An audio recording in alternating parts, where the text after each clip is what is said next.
y a une faillite de ce modèle québécois-là qu'on n'ose pas encore dire au niveau de la classe politique. Et ça, c'est criminel, d'après moi. Il y a des gens qui meurent sur des listes d'attente.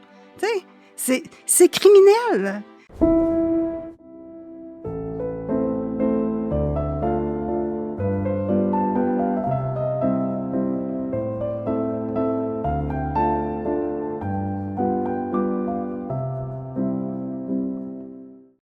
Bonjour à tous. Un mot pour remercier ceux qui nous soutiennent financièrement. C'est grâce à vous que le projet fonctionne, qu'on peut continuer d'aller de l'avant, d'approcher des gens et de se projeter à long terme dans ce projet-là. Si vous voulez nous soutenir justement, vous pouvez vous abonner de façon totalement gratuite au projet, mais vous pouvez aussi vous abonner sur Patreon, également sur YouTube. Il y a 2 options qui s'offrent à vous. Patreon, le lien est dans la description.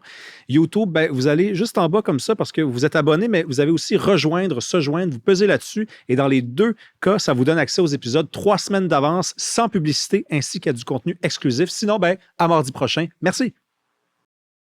Bonjour à tous, bienvenue à un nouvel épisode d'Il reste du monde. Aujourd'hui, on parle d'un sujet qui m'est cher, un sujet que j'aime traiter, mais il faut trouver les bonnes personnes pour en parler. Joanne Marcotte, bonjour, bienvenue. Bonjour, Rémi. Comment on vous présente? On avait commencé la discussion puis on n'avait pas arrêté de choix. Le documentariste, intellectuel, vous refusez l'étiquette?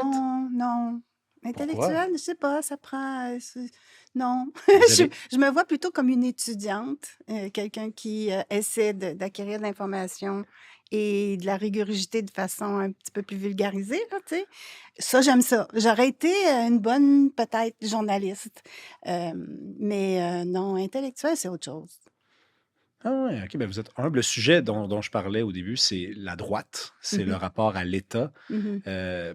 Vous avez réalisé, parce que vous êtes aussi documentariste, il y a un film il y a 20 ans bientôt. Déjà, là. L'illusion tranquille. 20 ans déjà. L'illusion tranquille. Oui. Disponible d'ailleurs, je ne sais pas s'il faut encourager les gens à aller le regarder sur YouTube, là, ou il faut les orienter ailleurs. Regardez-le où qu'il soit, parce que oui, ça vaut la peine. Vous allez constater que c'est encore d'actualité, je pense bien. Oui. J'ai hâte de voir tes commentaires, mais oui. Oui, vraiment, absolument. On le regarde, puis on se dit, si on a une sensibilité, comme la mienne, sur le sort de l'État, ce qui est possible de faire au Québec, on se dit, on dirait que je m'inquiète. J'aimerais ça aller voir les indicateurs pour voir si on s'est amélioré ou si, au contraire, la situation ne s'est pas détériorée. Rappelez-nous, c'est quoi ce film-là, puis d'où est venue l'idée il y a 20 ans? L'idée est venue de conversations que j'avais sur l'oreiller avec mon copain qui est économiste. Puis quand je voulais m'endormir, puis j'avais de la misère à dormir, je lui disais, parle-moi d'économie. Tu sais. Alors là, il me parlait d'économie, puis à un moment donné, je lui dis, mais comment ça que je sais pas ça? Comment ça que je ne sais pas comment s'est construit le modèle québécois, les politiques publiques et tout ça?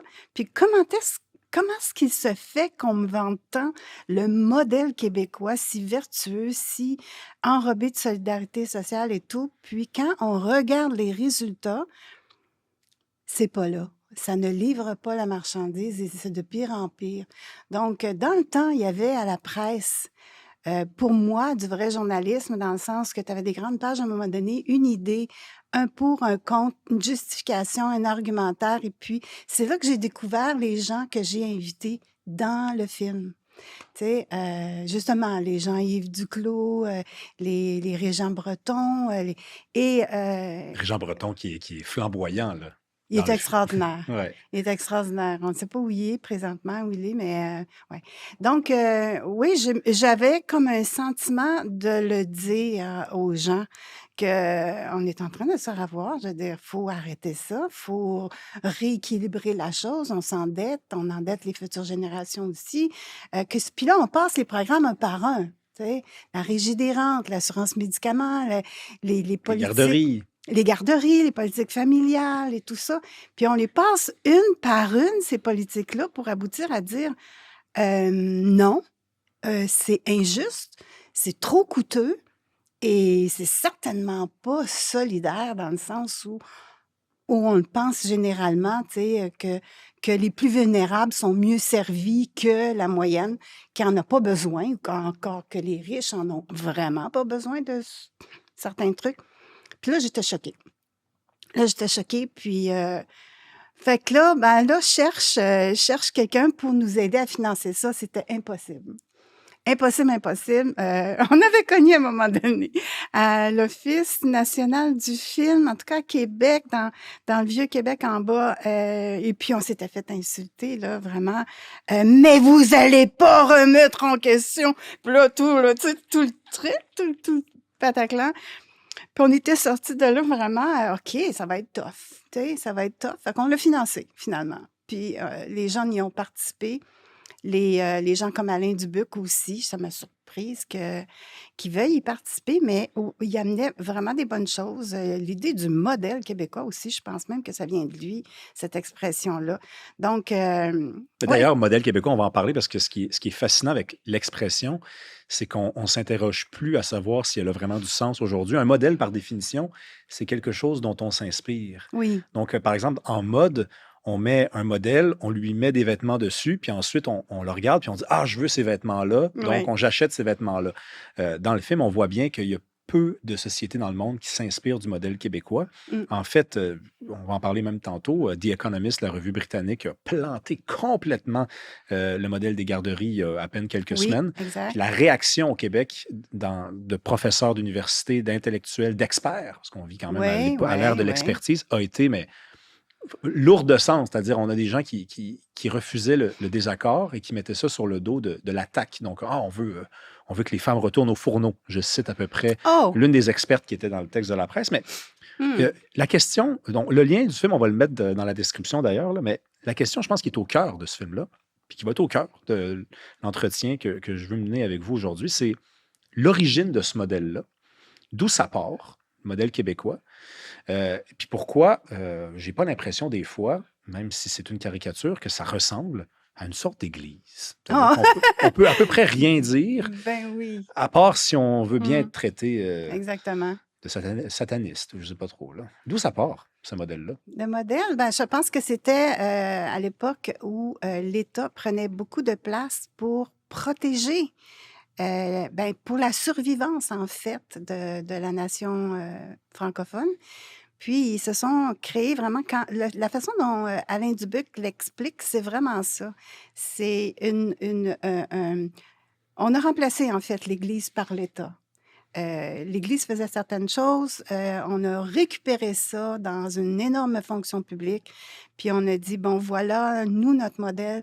Puis ça tourne beaucoup autour de la protection de la nation, de l'identité, de la culture et tout ça. Et puis, ben, nous, on se distingue comme solidaires, OK? Il y a une mer anglophone autour de nous qui est capitaliste, qui est, tu sais, nommé. Mais nous, non, on est selon un modèle plus socialiste, plus social-démocrate. Puis on va faire des politiques publiques en ce sens-là. Ça marchait dans un monde où tu as une pyramide démographique qui est capable de se payer ça. On n'est plus là, là. On n'est plus là. On a une pyramide inversée. Donc, les taxes, les impôts, les primes, et là, on en invente, là, les tarifs, tout ça, ça s'accumule parce que le modèle ne correspond plus, ne peut plus s'ajuster à notre capacité de percevoir des fonds pour payer ça. Parce qu'il y a trop de gens qui sont plus actifs et qui ont besoin que l'on continue de payer des services pour eux. Oui, Et il y a de moins en moins d'enfants, donc il y a de moins en moins de payeurs de ces services-là, de exact. ces gens qui, en travaillant et en payant des taxes, rendent possible ce modèle-là. Exact. Puis en plus, les besoins augmentent parce que la cohorte, la mienne, est plus haute. Elle a vraiment des énormes besoins maintenant là, en santé, pensons-y. Hein. C'est à peu près impossible qu'on arrive à... C'est ça qu'il se dit pas. Ça se dit pas. Faudrait le dire. Faudrait que les policiers soient francs. On n'est pas capable de payer ça. Tu sais, va falloir changer, va falloir inventer, va falloir faire appel à des communautés, à l'aspect communautaire qu'on a effacé, en fait, tu sais, mais il faudrait inventer d'autres façons. Le milieu coopératif, il serait vraiment beaucoup d'aide là-dedans, tu sais, moi, que ce soit l'aide au logement, que ce soit, peu importe. Il y a une faillite de ce modèle québécois-là qu'on n'ose pas encore dire au niveau de la classe politique. Et ça, c'est criminel, d'après moi. Il y a des gens qui meurent sur des listes d'attente. Tu sais, c'est criminel. Fait que non, ça me choque. Ça me choque encore, regarde, c'est pas des femmes. Ben, c'est correct, ça, c'est la bonne place Non, pour mais ça. ça n'a pas de sens. Puis en plus, les jeunes qui n'ont pas...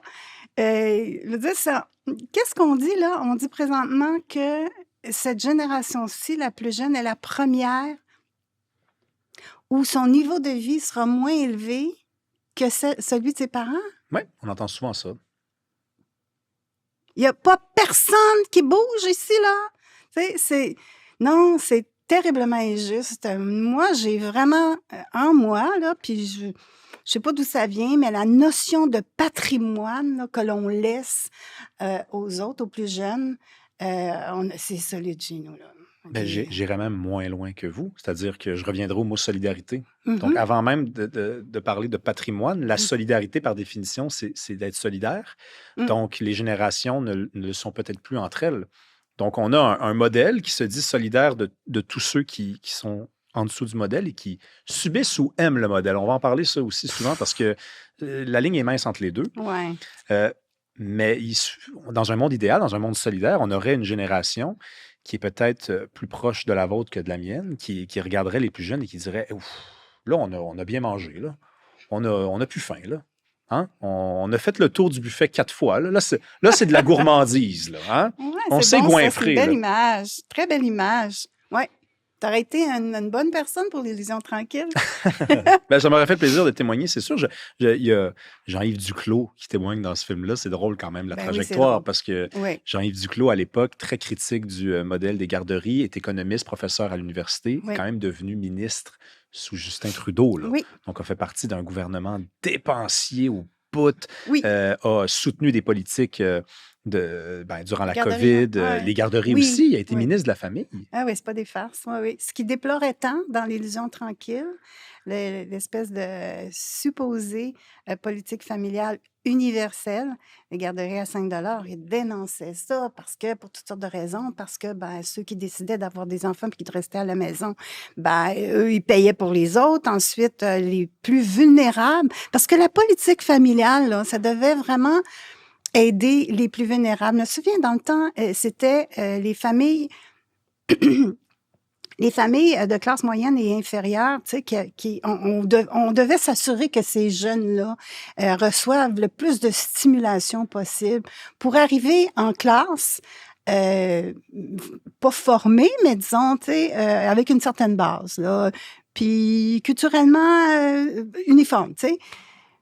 Mais c'est pas ça que ça a fait. Donc, lui, il dénonçait beaucoup ça. C'était pas solidaire, c'était pas universel, c'était pas accessible. Donc, et il arrive ministre de la Famille fédérale, puis il crée ça. Non, mais il y a de quoi être cynique. Là. Oui, ça, c'est sûr que de notre côté, on a tous les droits si ça s'arrête au cynisme. Lui, il a pu changer d'avis. C'est quand même une trajectoire étonnante. Mais il y a Vincent Geloso qui est resté quand même assez cohérent. Vincent. D'ailleurs, il y a plein de gens qui me disent « Invite Vincent Geloso, invite Vincent Geloso. » Oui, oh mon Dieu, oui, tu t'amuserais. S'il vient, moi, j'aime les gens en studio. Donc là, il habite à l'autre bout du monde. Donc, on va attendre qu'il soit de passage et que ça marche avec nos deux horaires. Mais j'ai posé la question. Je vais sans doute devoir la reposer plusieurs fois dans la prochaine heure parce que ça revient quand même. Est-ce qu'on aime ce modèle-là ou est-ce qu'on le subit? Oh là là.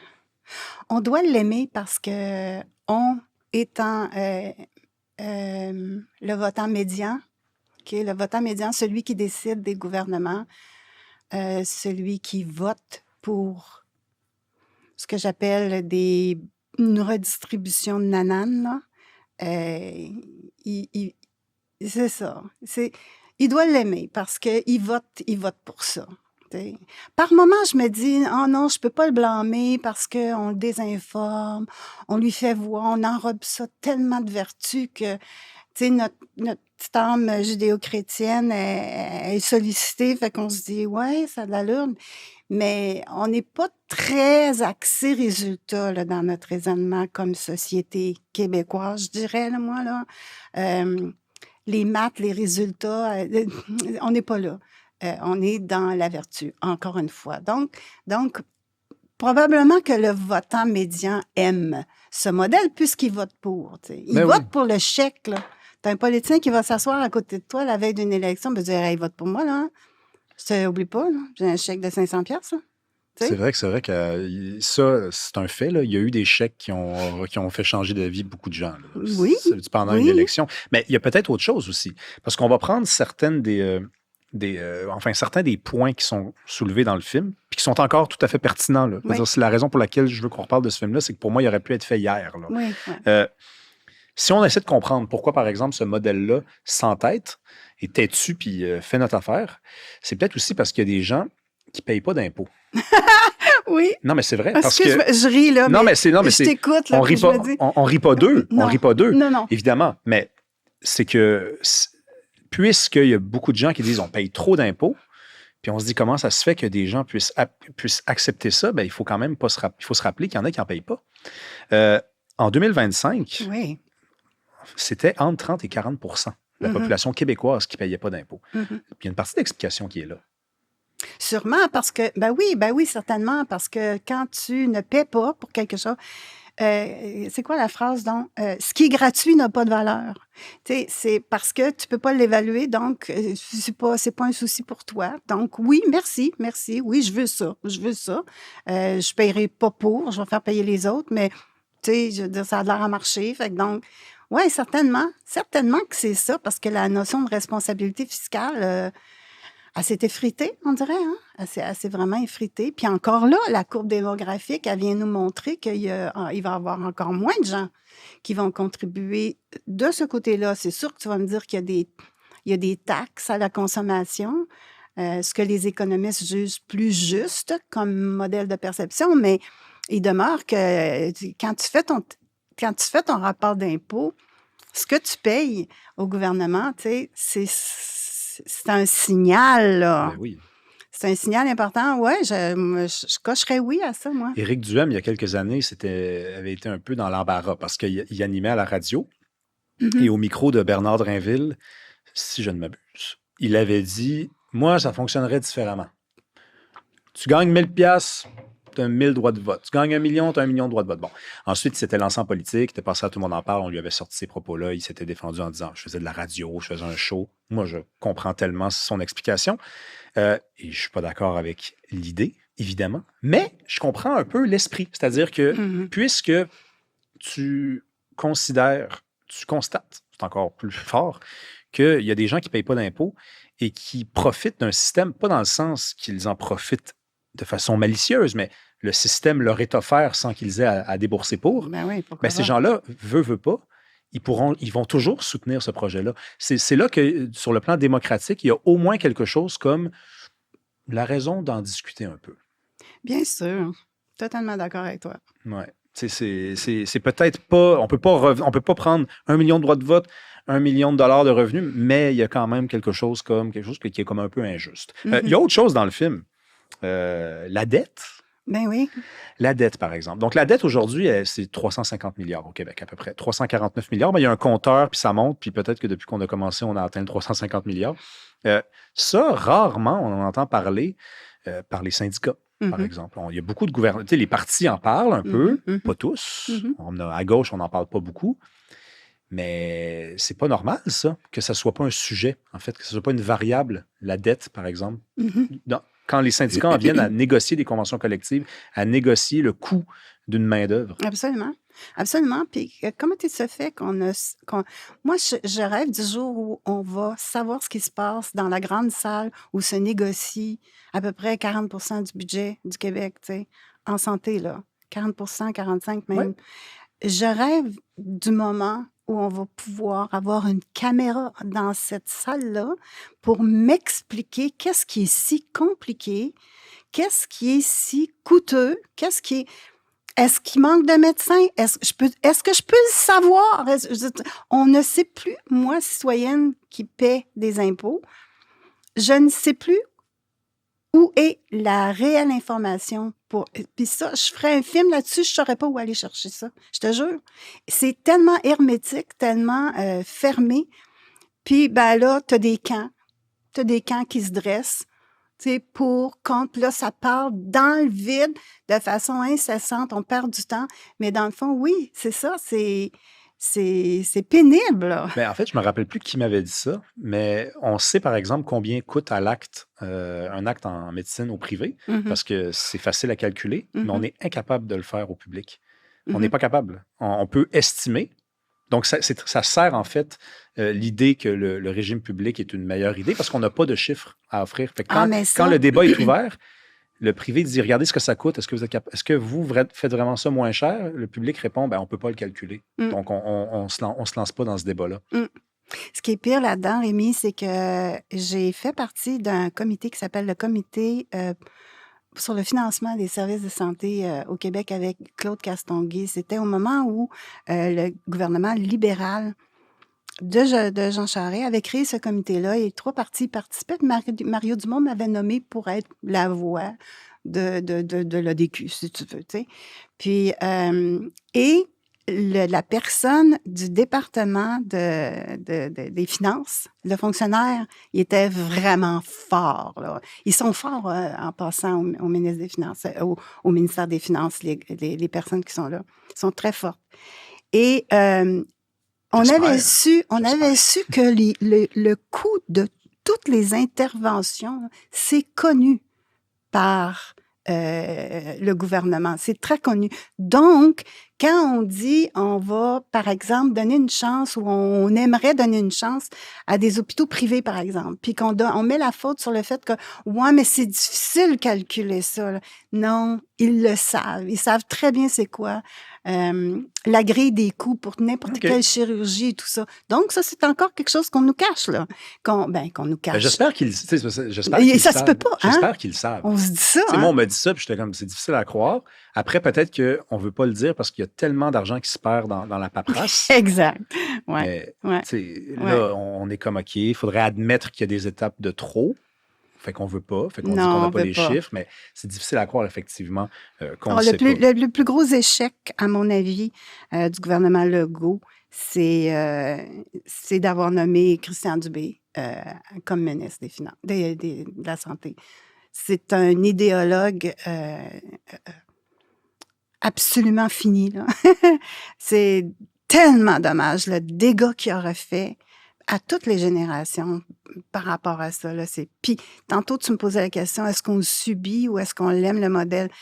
On commence à le subir, là. On étant la génération, justement, qui en a profité du grand buffet, là. Elle commence à en subir les conséquences sur des civières à l'hôpital parce qu'il n'y a pas de place, parce qu'on n'a pas su jamais s'organiser. Donc, c'est terriblement triste, dans le fond, parce qu'on a quand même une capacité créative au Québec. Moi, je pense qu'au Québec, là, il y a des lumières de créativité là, de partout. On le voit quand elles s'exportent, ces ressources-là, ailleurs. Tu sais, on dit, ah, ouais, elle vient du Québec, wow, tu sais. Mais comment ça qu'il n'y a pas ça dans la sphère managériale? Explique-moi ça, là. Ça se peut pas. On y va-tu? Je suis sûre qu'on ferait mieux. C'est impossible que ça ne puisse pas se faire, s'améliorer, cette affaire-là. Ben, on va en parler tantôt parce que effectivement, quand tout repose sur l'État ou alors sur des monopoles, il y a une capacité de Mhm. création qui est attaquée, en fait, de plein fouet. On n'encourage pas les gens à être créatifs, même à sauter par-dessus la barrière puis aller voir ailleurs qu'est-ce qui se fait, puis Tout à fait. revenir en disant hey, c'est fou là-bas, ils font ça différemment, puis Oui, ça marche. oui. Tu sais, parce que tout se pense autour de l'État, tout se pense par l'État. Mm. Mais il y a d'autres. Je veux qu'on revienne sur le modèle des garderies. Mhm. Parce que pour beaucoup de gens, et j'en fais partie en passant, c'est un super bon modèle parce que dans le fond, on a un taux de fécondité qui est un peu plus élevé qu'ailleurs au Canada. On nous a dit que ça encouragerait les femmes à avoir des enfants parce qu'elles pourraient aller travailler et elles pourraient déposer leur enfant à la garderie, revenir le chercher tantôt. Ça ne coûterait pas cher. Pourtant, il y a des gens qui s'attaquent à ce modèle-là, puis s'attaquent, c'est un grand mot. En fait, ils contredisent. Ils disent attendez une minute, c'est pas si fou que ça. C'est pas parce que vous avez un maire socialiste à New York qui voudrait bien s'en inspirer que c'est forcément une bonne idée. Vous devriez peut-être même vous questionner à savoir si ça inspire telle personne. Toi, on va commencer à se tutoyer. Est-ce que c'est quoi le problème avec le modèle pour toi? Avec le modèle, T'oses t'en prendre au modèle des garderies? le modèle des garderies, ben, dans son objectif initial, comme je disais tantôt, c'était pas, ça devait pas être un modèle universel. Ça devait vraiment viser une clientèle plus vulnérable pour s'assurer que, rendu en classe, ces jeunes-là aient des outils, parlent la langue, etc., tu sais, pour vraiment prospérer à l'intérieur du système d'éducation. Et là, la façon dont on fonctionne, mais toujours et toujours au Québec, c'est que là, si quelqu'un a quelque chose, faut que ce soit tout le monde, tu sais. Je ne vois pas pourquoi quelqu'un qui gagne un X montant qui appartient au premier et cinquième des revenus, je ne vois pas pourquoi on devrait l'aider à payer ses frais de garderie. Il devrait savoir que s'il fait un enfant, là, ça coûte des sous un enfant. T'sais. Puis c'est temporaire dans le temps, la garderie. Fait que donc, et il devrait aussi pouvoir avoir la liberté de dire, moi, sais-tu, dans le couple, on a décidé qu'il y en avait un qui restait à la maison pendant les 2 premières années, parce que les 2 premières années, il paraît que c'est bien critique. Puis d'avoir une certaine forme de compensation, le 100 piastres. Je pense que l'ADQ, à ce moment-là, il proposait, l'ADQ proposait 100 $ par semaine, par enfant, à tout le monde. Dès que tu as un enfant, que tu le fasses garder, que tu le fasses pas garder, en garderie, par la grand-maman, tu as ça. Ça, en termes d'universalité, c'est mieux, disons, ça respecte le mot. Mais encore là, je l'aurais pas donné. Je l'aurais pas donné à la personne ou au couple qui fait 150 000 $ par année. Je l'aurais pas fait, tu sais. Donc, pour corriger ce modèle-là, parce qu'on n'y arrive plus, il faut se questionner sur, OK, c'est quoi le but? On a perdu le but. Le but, c'est juste d'avoir un montant? Ou bien le but, c'est de s'assurer de quelque chose qui est mesurable en bout de piste? Puis là, à chaque fois qu'on crée un programme, crime, on s'endette inutilement parce qu'on dévie de l'objectif initial. Alors, c'est ça. C'est ça. C'est pour ça. Parce qu'il disait, Jean-Yves Duclos, avant qu'il ne change d'avis, que c'était pas, ça se pouvait pas, en fait, un programme universel. Il y aurait toujours du monde qui attendrait après une place, pas offrir un programme universel. Donc, si c'est vraiment ton intention, ben, regarde ailleurs. C'est-à-dire, regarde là où tu peux vraiment agir. Donc, à ce moment-là, si ton esprit, c'est la solidarité, c'est ce qui est le plus important, c'est une valeur louable, ben alors offre le programme à ceux qui en ont besoin. Mais l'idée de l'ADQ, c'était peut-être vu comme une politique de natalité. Oui, oui. Et ça, c'est la pire affaire dont on peut parler au Québec. Ça se peut. D'ailleurs, on en parlera pas. Ça se peut très bien. Mario Dumont, il était chaud à ça. Ouais. Ben oui, non, mais c'est ça. C'est de dire, on va vous payer. Finalement, parce que là, ça pouvait sonner comme, vous allez nous payer pour avoir des enfants. Ouais. Mais c'était pas ça. C'était de dire, non, écoutez, le modèle des CPE, c'est pas réaliste, donc il y a ça qui serait plus réaliste. Il y a ça. Mais pourquoi on n'est pas capable de réfléchir à ça? Est-ce que, pourquoi... Non, mais... tu vas y arriver, là. Non, mais c'est ça, mais pourquoi on peut pas entrer... Là, on le fait, là, modestement. On est assis, on discute de ça. On remarque qu'il y a déjà des gens qui ont critiqué ça. On est ouvert d'esprit. OK, qui y perdrait le plus?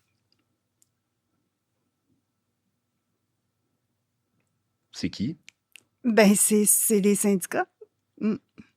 Les syndicats? Donc, tous les programmes gouvernementaux qui sont à la fois des monopoles dans la fourniture du service, que c'est ce qui explique Régent Breton, là. Un monopole par-dessus un autre monopole. Un monopole, quand un service ou un programme est livré par l'appareil de l'État, il est syndiqué, cet appareil de l'État. Premièrement, tu assures aucune concurrence, fait que direct là, tu peux connaître où est-ce que ça s'en va. Mais quand il y a à la fois un monopole dans la fourniture d'un service, puis que cette fourniture de service-là est assurée par l'État, puis il y aura jamais de concurrence là-dedans, puis en plus, tu ajoutes le monopole syndicat par-dessus ça, qui à la moindre chose, regarde ce qui se passe dans l'école. Tu sais, l'école, là, où il y avait, à côté de l'école, il y avait une église, une espèce d'église musulmane quasi-islamiste, là. Puis, l'école Bedford? Oui.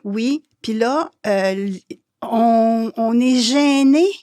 On est gêné de congédier, d'enlever la licence de ces professeurs-là. Qui est venu à la défense? Le syndicat. L'Alliance des professeurs, on va même le nommer, ce syndicat-là. C'est odieux. Il dénonce les pratiques, le processus. Il dit non, nous, on ne se positionne pas sur ce qui a été reproché ou pas à nos emplois, à nos membres. Nous, c'est le processus. Donc, Voilà. on trouve une virgule à Voilà. partir de laquelle on va peut-être être capable Ils sont forts. d'instaurer un doute. Non, mais ils sont très Ils forts. sont forts. Ils Ils sont sont très forts.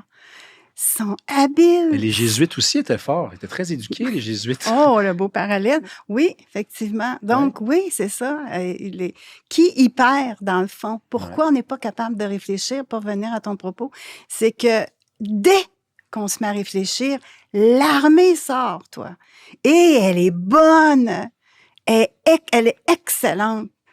Mais tu sais, ce qui nous distingue, Joanne, toi et moi, c'est que moi, je pense que, bon, je ne vais pas te mettre des mots dans la bouche, mais je pense que tu es peut-être plus critique que moi du modèle. Moi, c'est-à-dire que je trouve qu'il est allé trop loin.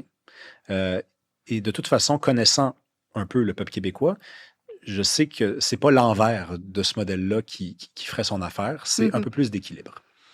C'est pour ça que quand on parle de syndicats, la discussion qu'on doit mener, pour moi, est autour du fait qu'il y a un monopole, plus qu'autour du fait que ça devrait-tu ou pas exister un syndicat. Donc, qu'un syndicat existe, je pense qu'ils ont réussi à obtenir des gains. Des gains, puis une chance qu'ils ont existé à une certaine époque.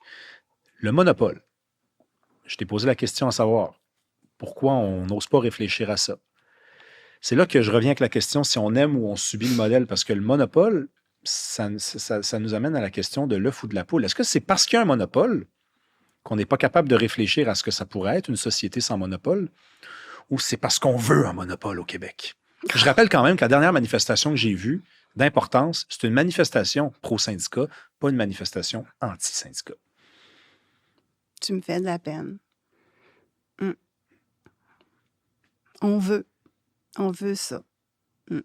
On, le vote en médian, vote pour ça. Ouais. Ils aiment ça. C'est une drogue douce, peut-être? Quelque chose qui... C'est un buzz? Ben, c'est ça, il payera pour, hein? Et c'est ça, on est rendu à dire, ben, il payera pour. Parce que c'est des bonbons temporaires, là. Il payera pour, il attendra sur une civière, il se plaindra justement des infrastructures, il se plaindra que ça lui coûte cher d'impôts, il se plaindra que la qualité des services est moindre dans un système public, alors il va payer 2 fois. Il va payer 2 fois l'éducation de ses enfants, il va payer 2 fois les services de santé qu'il va le recevoir. Ça, c'est probablement pas la personne qui est dans la rue pro-syndicat, là. Mais peu importe, il va faire payer d'abord. C'est ça, on va payer pour. Moi, je pense sincèrement qu'on ne s'en sort pas dans la démographie actuelle. Je pense que quand ma génération va avoir quitté les lieux, là, il y aura possiblement quelque chose à faire, tu sais, puis je souhaite que les jeunes générations, justement, se mettent à réfléchir à ça, puis à construire autre chose. Mais de toute façon, il y a des principes de base pour assurer la qualité de la livraison des services. Il faut que tu aies la concurrence, vraiment. À la fois dans la fourniture, puis dans le... Quand vous allez parler à Vincent Geloso, c'est un maître là-dedans, il y a des chiffres, il y a des... c'est démontré, là. Et bon, si ça prend... parce que c'est un droit d'être syndiqué, ben oui, plus qu'il y en a, mieux c'est, là, mais ils sont capables tellement de s'organiser pour fédérer tout ce mouvement-là que c'est très difficile. On a une culture qui est plus syndiquée ici qu'ailleurs. Oui, le taux de syndicalisation est à 40 je pense, exact, au Québec. Exact. Aux États-Unis, c'est autour de 20 je pense. Ouais. Dans le reste du Canada, on est à 30 à peu près, un peu plus. Donc, il y a quand même une grosse marge, là, que j'en entende pas un dire c'est juste 10 de moins. C'est un travailleur sur 10 de moins là, qui est syndiqué. Là. Si les chiffres sont encore actuels, aux États-Unis, c'est la moitié, ou presque. Puis, on parlait tantôt de capacité de réfléchir, capacité de faire preuve d'initiative aussi. Moi, c'est ça que je crains. Donc, encore une fois, je n'ai pas un problème viscéral avec le syndicalisme, mais quand il n'y a pas d'équilibre, il n'y a pas de capacité de réfléchir, on pense tout de cette façon-là. Exact. Puis, il y a un truc qui est dénoncé dans le film, et encore une fois, j'insiste, c'est pertinent 20 ans plus tard. C'est l'idée, on n'y réfléchit pas suffisamment à ça, c'est l'idée que le principe suprême du syndicalisme, c'est l'ancienneté. Oui. C'est-à-dire que dans une organisation, mais ça, c'est fou, ça. Il est bon. Ne serait-ce que pour l'écouter, pour ce segment-là. C'est un philosophe, hein? C'est professeur de philosophie, si je ne m'abuse. Ah, je me souviens plus. Je pense que c'est un professeur de philosophie. Okay. Donc, il y a quelque chose de philosophique là-dedans aussi. Donc, dans une organisation qui est syndiquée, tout repose sur l'ancienneté. Oui. Et moi, j'ai travaillé, là. Je nommerai pas le lieu où j'ai travaillé, mais ça m'a marqué, ça m'a fait changer ma façon de voir le monde. J'ai travaillé dans une organisation où les plus vieux étaient, mais dans ce cas-ci, je ne dis pas que c'est tout le temps le cas, mais dans ce cas-ci, les moins bons de l'organisation. Ça arrive. Les plus paresseux, ceux qui prenaient le moins d'initiative, c'était lamentable. Et quand venait le temps de donner du temps supplémentaire, c'était eux qui le prenaient. Puis, je les comprends, c'était payant. On était payé à temps et demi, parfois à temps double. Quand venait le temps de choisir l'horaire, c'était eux qui le choisissaient, puis ils choisissaient l'horaire où il y avait bizarrement le plus d'affaires à faire. Donc, mais ils en faisaient moins. Donc, moi, j'héritais de l'horaire où je devais tout récupérer ce qui n'avait pas été fait. Bref, je retournais. Non, mais c'est pas grave. Mon drame personnel, on s'en est remis. On voit les vices. Mais bien sûr que oui. Alors que dans le privé, le principe suprême, c'est la compétence. Exact. C'est pas l'ancienneté. Ça veut dire qu'un jeune qui arrive dans une business et qui est prêt à tout rafler, on va lui faire de la place. On va lui dire, tu veux t'amuser, amuse-toi.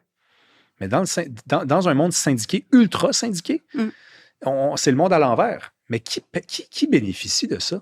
Parce que les anciens? Oui, bien sûr, mais et c'est tout. C'est tout. Mais dans un État où il y a des contribuables, des citoyens, qui ont au-dessus d'eux des fonctionnaires anciens, là, tu te dis, mais sont-tu au moins plus compétents? Ça nous coûte tellement cher, cette affaire-là. On a-tu au moins les plus compétents? Il y a quelque chose de catastrophique là-dedans. Là. Catastrophique. J'aime bien ton exposé. Non, mais c'est parce que... Mais c'est tout à fait ça. Il faut y penser à ça, là. Oui. Mais, sérieusement, je vois bien que le film, quand même, oui, de l'entendre à travers tes propos. Non, mais il a fait son chemin. Je trouve ça bien, dans le sens. Mais écoutez-le, ne serait-ce que pour le segment de Régent Breton, ça éveille. Parce qu'il y a un petit bout un petit peu long, là, juste avant d'arriver à Régent Breton. Mais t'as fait la run, comme on dit. Parce que rendu là, il est vraiment convaincant. Puis passionné, puis c'est là que tu vois qu'il y a l'amour de la compétence, l'amour de l'explosion de talent, de l'excellence, tu sais, puis elle est tuée. Elle est carrément tuée. Elle est censurée. Elle est ralentie. Ce que tu viens de décrire, c'est exactement ça, là. Elle est ralentie quand elle n'est pas tuée. Ouais. Exact. Parce qu'elle peut être tuée, là. Elle peut être tuée. Elle peut être tuée vite, elle peut être découragée à un point tel, à un moment capital dans la vie de quelqu'un, que la personne abandonne. La personne a fait, voyons donc. Ah ben oui, elle va ailleurs. Qu'est-ce que je fais ici, moi? Ouais. Qu'est-ce que je fais ici? Je vais aller ailleurs. Puis ailleurs, c'est ailleurs, là. C'est en dehors du Québec. Oui, beaucoup. C'est ça aussi. J'aimerais ça les voir, ces statistiques-là. Parce qu'il y a des gens qui nous trouvent pas suffisamment prêts à accepter d'autres idées. Et d'autres idées, ça peut vouloir dire on mêle tout ça ensemble puis on fait quelque chose. Tu sais, oui. Un reproche que je pourrais faire peut-être au ton que j'entends souvent chez des gens qui sont très critiques du modèle québécois, c'est de dire on veut tellement être différent ici qu'on est prêt à être différent dans notre médiocrité. C'est-à-dire que la médiocrité, ça nous distingue des autres. On va préférer ça à être bon, mais être un peu plus semblable aux autres. Moi, je dis, bon, ça, c'est vraiment le cynisme. Là, c'est vraiment le cynisme parce qu'il n'y a pas juste du mauvais dans ce qui a été choisi. Et d'ailleurs, je ne trouve pas médiocre, là, mais on peut mélanger les deux. Est-ce que toi, tu serais pour un modèle où on mélangerait les deux? C'est-à-dire, on tiendrait quand même à cette espèce de monde qui est le nôtre, mais on irait piger ailleurs des trucs. Et ça serait ça, en fait, le modèle québécois. Ben, c'est ce qu'on propose. C'est d'aller... Moi, je ne pense pas que le système peut se réformer de l'intérieur. Ça, j'ai abandonné l'idée. Ça ne se réformera pas de l'intérieur, OK? Si ça reste comme ça, là, s'il n'y a pas d'intrants, de nouveaux intrants venus d'ailleurs, des success stories qu'on pourrait intégrer, ça ne se réformera pas. Donc, inévitablement, il faut aller chercher des trucs ailleurs, des compléments, tu sais. Des appels d'offres à des coopératives de santé, exemple. Regarde, il y a des GMF qui ferment, là. Ben, qu'est-ce que ce serait de demander à des... On parle concret, mettons, une idée comme ça. Qu'est-ce que ce serait de dire aux gens, aux contribuables, aux personnes, aux citoyens, de dire, regarde, si tu l'aimes ta clinique locale, là, ton GMF, appelle ça une clinique comme tu voudras. Mais regarde, au lieu de payer tant d'impôts, là, on va te dispenser, on va payer l'État, puis toi, là, on va payer pour moitié-moitié pour une cotisation à ce GMF-là, à cette clinique-là. Ça va lui permettre d'accéder à des plateaux techniques, d'avoir ses propres infirmières. Il va avoir une certaine autonomie là, locale. Puis on check ça. On check ça, OK? On le fait, là. Mais là, Christian Dubé, là, avec son espèce pas sûr je peux dire autoritarisme, mais certainement son idéologie centralisatrice, ça, je peux le dire. Ben là, c'est pas possible. Les GMF vont fermer, là. On arrive là. Tellement fermé, là, à n'importe quelle autre idée. Pourtant, ça se fait ailleurs. Ça se fait en France. Voyage. Va dans n'importe quel pays européen, là, la Suisse, l'Allemagne, la France. T'as une assurance, t'as un rendez-vous l'après-midi, là. T'as un rendez-vous. Comment ça qu'il y a des médecins? Comment ça qu'il y a des médecins disponibles pour répondre à des voyageurs qui arrivent? Comment ils travaillent pas ce monde-là? Comment ça, donc? Puis pourtant, c'est des systèmes qui sont financés par l'État, là. C'est-à-dire qu'on fait un partenariat avec le privé. Le privé s'occupe oui. du patient, puis il est remboursé par la Oui, carte soleil. entre autres. Oui, c'est ça. Mais tu sais, oui, certainement qu'il y a d'autres idées, mais ça ne viendra pas de l'État. Ça ne viendra pas de l'État. Il faut qu'il y ait... Couillard s'était essayé d'avoir les cliniques médicales spécialisées. Ça avait marché. Je ne sais pas pourquoi ça a tombé. Je suivais plus à ce moment-là. Mais oui, on essaie, puis ça tombe. Pourquoi? Parce qu'il y a une révolte des syndicats. Parlons-en des syndicats. Ils vont perdre des employés. En ce moment, c'est une grosse bataille avec le gouvernement. Il y a eu une manifestation le 29 novembre. C'est une manifestation monstre. Qu'est-ce que tu penses de toute cette histoire-là? Est-ce que le gouvernement va trop loin? J'imagine que non, selon toi. Est-ce que tu trouves que les syndicats réagissent de façon surprenante? Moi, Ben non. Non, c'est ça. Non, on entend beaucoup de gens dire « Ouais, ils vont loin, les syndicats. » Tu fais « Non, c'est l'ordre des choses. » Mais est-ce que c'est normal qu'un gouvernement entre dans la façon que procèdent les syndicats? Est-ce que c'est pas inédit quand même un peu? Dans la façon dont procèdent les syndicats, là, on parle du projet du ministre Boulet, puis de l'idée de dire que la cotisation des syndiqués ne devrait servir qu'aux enjeux de conditions de travail. Il y a ça, notamment. Il y a aussi l'idée que les syndicats pourraient ne pas pouvoir critiquer une décision du gouvernement aussi. Ah, ça, c'est autre chose. Ouais. Ça, c'est autre chose pour moi. Ouais. Parce que je suis religieusement pour la liberté d'expression. Mais prenons les cotisations facultatives, effectivement. Partons de ce principe-là. Ben moi, j'appuierais, moi, le ministre Boulet.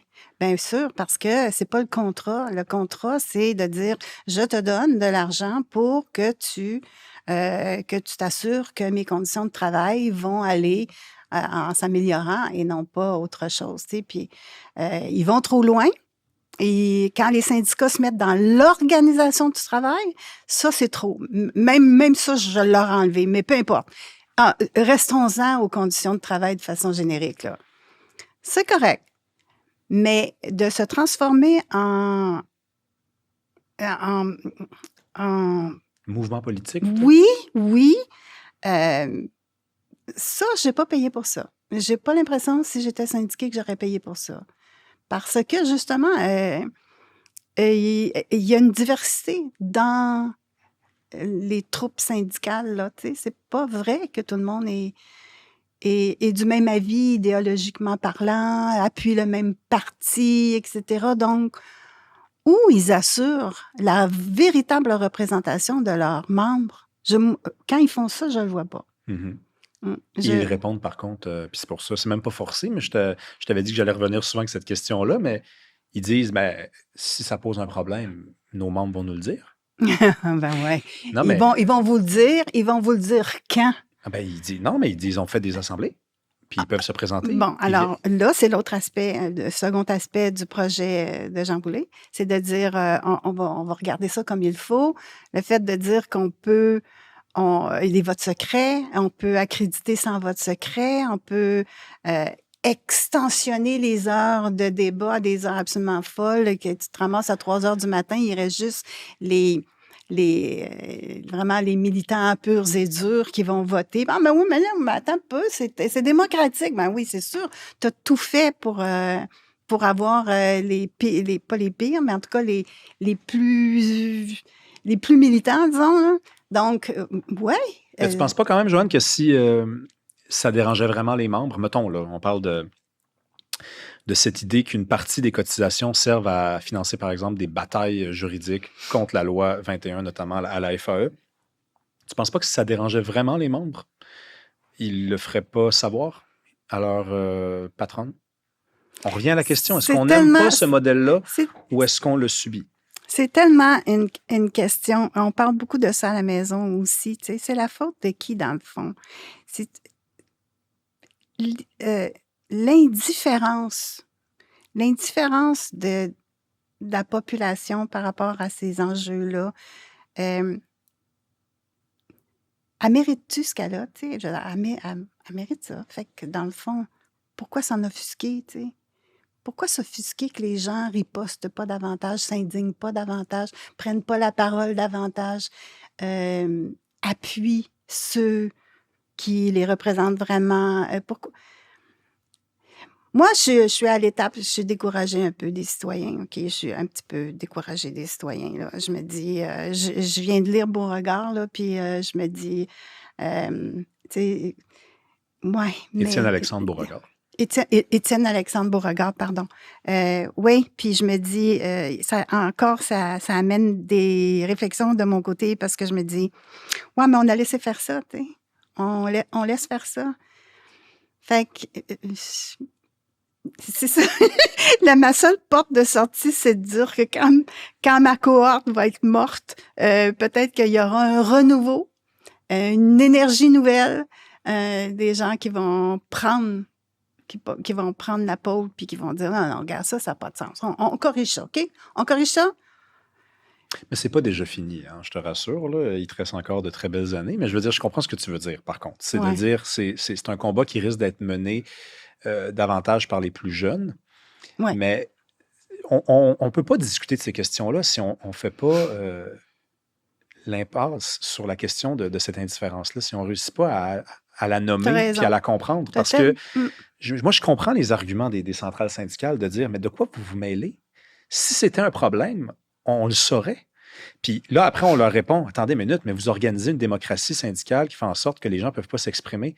Oui, mais ça, si ça dérangeait aussi les gens, on le saurait. C'est pour ça qu'ils sont forts. Ils sont forts de la faiblesse. Mais il y a beaucoup de gens qui capitalisent là-dessus. Bien sûr. Il y a beaucoup de gens qui capitalisent là-dessus dans une société qui ne fait plus société, dans une société où chaque individu est de son côté et pense à ses épargnes, pense à son chalet, pense à ses fins de semaine, pense à sa retraite. Puis quand tout ça c'est réglé, ciao, bye la saucisse. Moi, je fais mes affaires. Je me pose. Puis on revient, on en a discuté tantôt au début. C'est ce qui explique aussi le fait qu'il n'y a pas tant de sentiment d'injustice au Québec généralisé sur la question du régime des rentes, de la dette, de qui paye pour qui. Parce qu'on a des gens qui s'en fichent, en fait, qu'il y a des plus jeunes qui payent pour eux et qui se sont convaincus qu'eux autres aussi ont fait ça pour leurs parents alors que c'est faux. Hein? Et on a des jeunes qui ne sont pas encore rendus là. Tu sais, je veux dire, ça part vite de leur compte de banque, puis ils ne savent pas qui est vraiment coupable. Puis le jour où on va leur mettre la feuille avec tous les retraits, ils vont dire merde, c'est parti par là. Mais c'est eux. Mais je ne sais pas si je veux me rendre là, Joanne. Parce que ça veut dire que je vais regarder ma grand-mère, puis je vais attendre qu'elle dorme, puis je vais aller j'ai envie d'aller les triper. Non, mais c'est une façon de parler. C'est une façon de dire qu'on va s'haïr. On va se détester entre nous autres. Donc, c'est peut-être ça aussi le petit buzz. C'est peut-être commencé parce que la façon dont on parle Ma grand-mère est déjà morte en passant et je n'ai rien eu à voir avec ça. La façon dont on parle des boomers ou la façon dont les boomers parlent des jeunes, des fois, c'est assez révélateur. Mais, ouais, non, la question est super bonne. Puis, ça relève de qui en réalité? T'sais? Puis, la démocratie à ce compte-là, qu'est-ce que c'est? Qu'est-ce que c'est? Si, dans le fond, tout le monde est un peu indifférent puis ne surveille que ses propres intérêts, c'est un peu ça, là. Ouais. Il y a une question sur laquelle on ne s'entendra pas. Je voulais qu'on termine là-dessus. Peut-être qu'on va s'entendre, mais j'ai bien l'impression que non. il n'y a pas juste toi, il y a d'autres personnes que j'ai déjà entendu dire au sujet de la question nationale, qui est la question constitutionnelle, finalement, pour la souveraineté, Ah ben, je vais te contre la surprendre. souveraineté, que c'était une question qui nous empêchait de penser le politique en dehors de ça, finalement. Parce que pendant qu'on se démêle et qu'on se démène à se positionner là-dessus, ben, on ne se pose pas la question de la gauche et de la droite, notamment parce que d'un côté plus que d'un autre, ce côté-là, c'est le côté souverainiste, ben, on essaie de faire plaisir à tout le monde. Donc, on n'a pas vraiment de positionnement clair là-dessus. Est-ce que tu le penses encore? Parce que tu dis Ça, que... ce que tu viens de décrire là, c'est factuel. Là. Ouais. Dans les faits, Ouais. c'est... Donc, on ne se pose pas la question de la droite et de la gauche parce qu'on est toujours hanté par la question nationale, y compris lorsqu'il y a un stade de pacification, notamment à partir de l'échec du référendum de 95 jusqu'à presque aujourd'hui. Là, on n'a pas vraiment parlé de ça. Là. Ben, je corrigerais juste une petite chose, c'est qu'on ne se questionne pas sur la droite et la gauche. On n'est plus là. Je pense sérieusement qu'on n'est plus là à positionner le débat sur la droite et la gauche. Je pense que ça marche-tu ou ça marche pas? Ça parle. Ça marche-tu, ça marche pas. C'est de ça qu'on parle présentement. Ça marche pas, le système de santé. Okay? Ça marche pas, certains endroits. L'intégration, par exemple, ça marche pas. Il y a plusieurs choses qui ne marchent pas. Et on est encore... Moi, ce qui m'exaspère, ce qui m'épuise, là, c'est l'étape du diagnostic. OK? On boucle là-dedans. Mais on boucle là-dedans, là, pour toutes sortes de raisons. Notamment sur la question, la place que prend la question nationale. Elle laisse par moment peu de place pour réfléchir à tout le reste. Mais c'est ça, c'est qu'on s'épuise à dire qu'il y a des trucs qui fonctionnent pas. Tu sais. Puis moi, je suis exaspérée par rapport à ça. Je suis tannée de ça. Attends, mais qu'est-ce que tu veux dire? Je pensais que tu allais dire au contraire qu'on s'épuise à dire qu'il y a des trucs qui fonctionnent. Qui fonctionnent pas. Ça fonctionne. Non, l'étape du diagnostic, là, de dire ça fonctionne pas, ça fonctionne pas, ça fonctionne. On est encore pogné là. Oui. Alors qu'on devrait être rendu au pronostic. C'est-à-dire oui. à pouvoir s'entendre sur le fait qu'il nous reste 5 ans avec ce modèle-là. Exactement. Donc, il faut le changer. Mais là, il y a des gens qui nient le fait que ça marche pas. C'est ça que tu dis?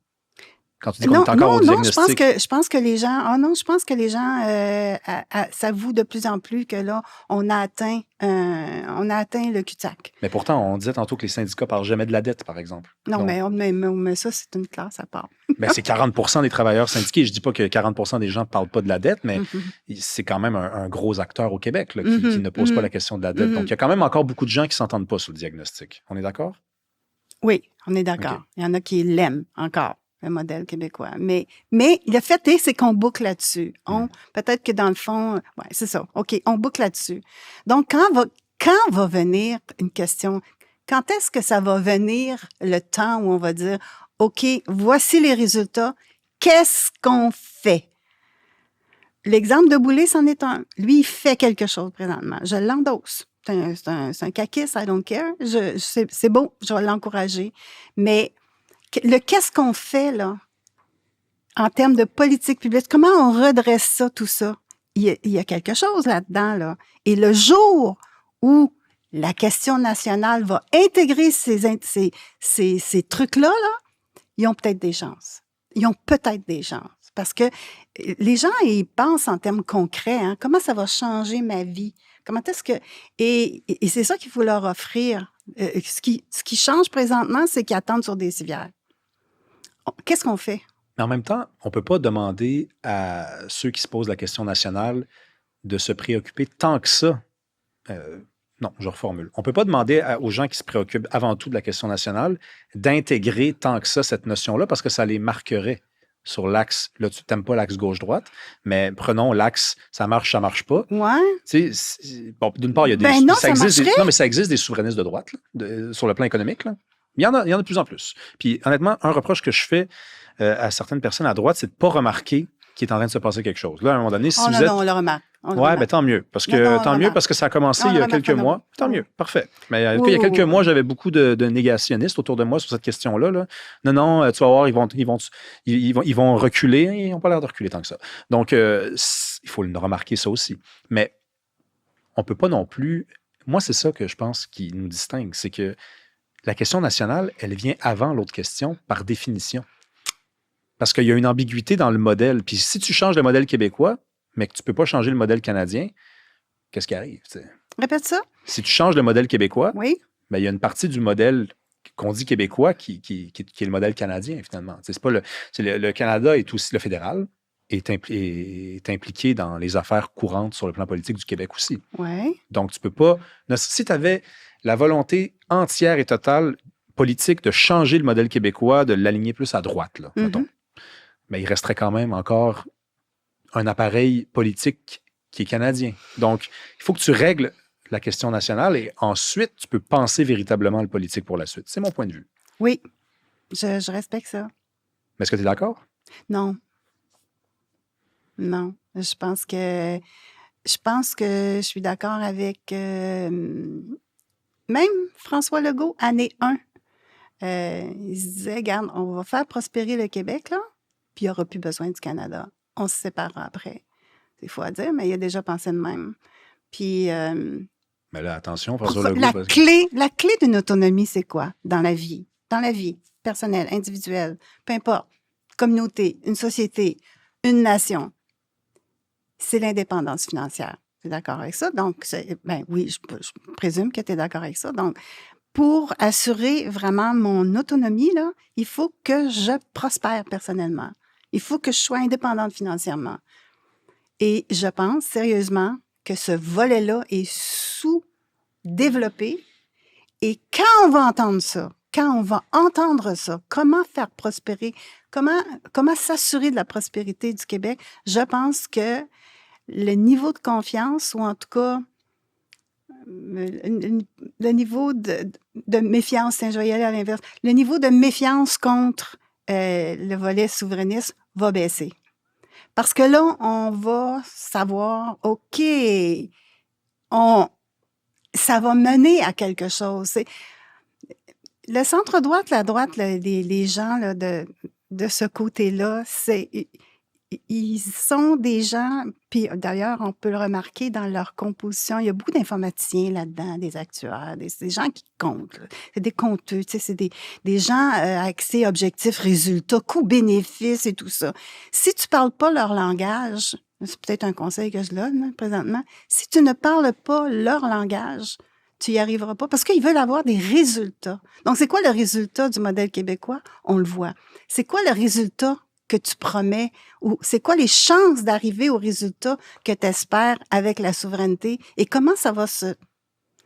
Je pense que là, je vais m'intégrer là-dedans, on serait moins méfiant. Maintenant, pour ce qui est du référendum, là, moi, j'en veux un tout de suite. OK? Je le sais, je préférerais ça. Puis j'ai une amie qui est vraiment pas d'accord avec moi, mais je préférerais ça que de nous lancer dans un autre patente à gosse, puis ça va prendre du temps, puis ça va monopoliser toutes les énergies, etc. Faisons-le. Faisons-le. Je vois pas qu'est-ce qui va changer je vois pas qu'est-ce qui va changer dans 1 an ou 2. Si ils changent pas leur approche, s'ils changent leur approche puis ils intègrent là-dedans des facteurs de prospérité certaine ou relativement possible, hein, tu sais. Ah, OK, là, ça peut changer, mais autrement, non, c'est ça. Fait que donc, c'est ça l'affaire. Non, je comprends. C'est juste, souvent, je donne l'exemple de très simple. C'est un exemple qu'on connaît tous. On est tous partis de chez nos parents à un moment donné ou à un autre. Oui. Puis, je parlais avec une fédéraliste il n'y a pas longtemps. C'est d'ailleurs la présidente des jeunesses libérales, donc Commission nationale des jeunes libéraux. Mm-hmm. Puis elle me disait, moi, quand je suis parti de chez nous, je me suis assuré d'avoir l'argent pour y aller, puis puis je disais, mais écoute, ça, c'est la façon de dire le Québec n'est pas prêt de sortir du Canada. Moi, je sais une chose, par contre. Je connais suffisamment de gens qui sont sortis, ils ont claqué la porte, ils ont regardé, ils ont dit « Oh, qu'est-ce qui m'attend? » Mais qui ont dit « Je suis libre. Wow, tout est possible. Oh » boy. Et le problème que j'ai, tu me diras que c'est très romancé, mon affaire, mais c'est que on n'est pas capable de me répondre quand je dis qu'il y a juste comme le fait de bâtir son propre pays, il y a juste ça qui peut instiller à l'intérieur d'un peuple la volonté de créer puis d'inventer des affaires. Le problème avec le Canada, On a nos problèmes au Québec, là. Hein? Le modèle québécois est responsable d'une bonne partie de ce qu'on ce qu'on discute depuis tantôt, l'indifférence, la paresse, l'incapacité à réfléchir. Mais le problème, c'est qu'on est très, très, très, très, très confortable. On est trop confortable. Ouais. On est trop confortable. Oui. Et on a besoin de se donner un petit coup de pied dans le cul. De se C'est donner un une gros tape. coup de pied, ça, là. Ah ouais? Bon, ben, ouais, un très gros coup de pied. Et je dis pas de miser sur le hasard, ou sur les coïncidences, puis d'avoir la foi. On a fait un épisode pour justement s'en prendre à tout ça. Moi, je crois qu'on a les instruments, justement, à notre disposition pour sortir. Je le sais, c'est encore plus fort que je le crois. Mais il y a aussi une part d'inconnu. Mario Dumont, là, pas n'importe qui, là, il était là, il y a un mois. Puis il m'a dit, il faut le dire, ça, aux Québécois. Il faut le dire qu'on ne sait pas tout de ce qui va arriver. Parce que quand on leur dit, voici le plan, à la journée 3, ça va se passer comme ça, journée 5, jour 6, jour 7, c'est pas des caves, les Québécois. Ils nous croient pas quand on leur dit ça. Parce qu'ils savent bien qu'il y a une part d'inconnu. Ben oui. Mais il faut faire reposer dans l'inconnu, pas juste une poésie naïve de « ça va bien aller », mais on va s'en sortir parce que justement, on va s'être mis dans une position où il va falloir se botter le cul. Je l'expliquerai très simplement. Je pense que dans la situation actuelle, on n'a pas le goût de faire le changement dont on parle depuis tantôt. On est trop confortable. Donc, il faut se déconfortabiliser. Oui. Il faut se déconfortabiliser. Oui. OK. Comme société. OK. Un peu comme l'oiseau qui... la maman oiseau qui jette son oiseau par-dessus bord du nid pour qu'il puisse voler. Et est-ce qu'il vole? Il vole. C'est ça. OK. Donc, c'est poétique. Ben écoute, c'est bon, on va s'arrêter comme ça. Mais c'est beau, car c'est quand même beau. J'aime beaucoup l'idée que quand tu en sors de ça, tu es plus libre et donc tu es plus responsable de toi-même et donc tu n'as pas le choix.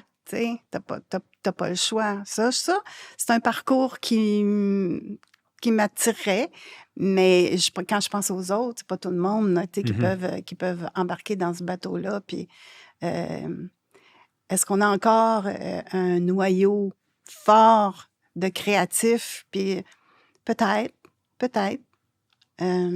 L'oiseau, il vole pour vrai, par contre. Hein? C'est pas juste de la poésie. Il vole pour vrai. Non, il vole pour vrai. Non, c'est ça, j'y pense. Puis il vole pour vrai. Non, t'as raison. C'est ça. Fait je pense qu'on volerait pour vrai. Puis on a le même programme, ou presque. C'est juste que j'ai l'impression que je vois bizarrement, je vois quelque chose de plus que toi qui nous empêche d'y arriver. Là où peut-être toi, tu vois autre chose. C'est-à-dire que... Mais je salue quand même, hein, un référendum demain matin, tu le prendrais. Demain matin? Ah oui. Tu voterais oui ou non? En courant. En courant. J'irai voter. Tu voterais oui ou non? Je vote. Je ne sais pas. Tu ne sais pas encore? Je ne sais pas. Ouais, OK. Est-ce que tu as voté oui ou non en 80 puis en 95? Je ne me souviens plus. Ben voyons donc. Je te jure, parce que dans ma vie, j'étais vraiment, vraiment, vraiment à un moment où la politique m'intéresse absolument pas. Fait que quand je suis pas capable de me faire une idée, j'ose pas prendre position. Fait que c'est pour ça que j'étudie tant. Parce que je veux être sûre que j'ai un bon moton de data pour me prononcer. Oui. Il y a une chance qu'il y a pas juste des poètes et qu'il y a des studieux aussi. Oui. Merci, Joanne Marcotte. Ça m'a fait plaisir, Rémi. C'est bien fun. Je suis très content d'apprendre que le film dont on a parlé au tout début et qui a traversé pas mal tout l'épisode va recevoir l'attention qu'il mérite dans les prochains jours, puisque tu me disais qu'il y allait avoir... Ben oui, il est possible qu'en janvier, il y ait l'association Génération Ambition, qui est un groupe de jeunes multipartis qui s'est créé pour fomenter une offre puis une pensée politique. Puis Joey Obi en fait partie. Il y a une autre fille aussi qui est... mon Dieu, je m'excuse, j'ai oublié son nom, mais très dynamique. Ils ont un podcast maintenant. Tu sais, c'est fun. Puis moi, j'encourage ça. Puis au mois de janvier, ils vont faire un visionnement du film. Puis ils m'ont invité à répondre aux questions après. Tu sais, fait que tu vois là que il y a quelque chose qui se passe. Puis ça, c'est pas encore assez vu par justement les médias traditionnels. C'est tannant. Mais peu importe. Merci d'en parler. de m'en faire parler parce que je trouve qu'il y a de l'espoir. Il y a aussi des jeunes podcasteurs souverainistes qui se sont créés. Denis écoute ça chez nous. Il adore ça. Et un fidèle. Puis, parce qu'il parle de livres, Denis. Bon. Puis donc, ouais, c'était vraiment... Fait que cette jeunesse-là est en train de reconstruire le Québec, finalement. Elle est vivante. Elle est vivante. Oui, puis elle existe, puis c'est grâce à vous que tout ça est rendu possible, puis qu'on peut en parler. Merci beaucoup d'avoir été là. Si vous voulez appuyer le projet, il y a plusieurs options. Vous pouvez le faire gratuitement. Vous vous abonnez à la chaîne, ça nous aide beaucoup. Partagez, commentez, discutez-en. Si vous voulez nous soutenir financièrement, j'ai un marché pour vous. Vous allez sur Patreon, le lien est dans la description. Sinon, vous pesez sur Se joindre. Et là, en échange d'une somme modique, vous avez accès aux épisodes 3 semaines d'avance ainsi qu'à du contenu exclusif pendant 3 mois et c'est sans publicité. Merci. À mardi prochain.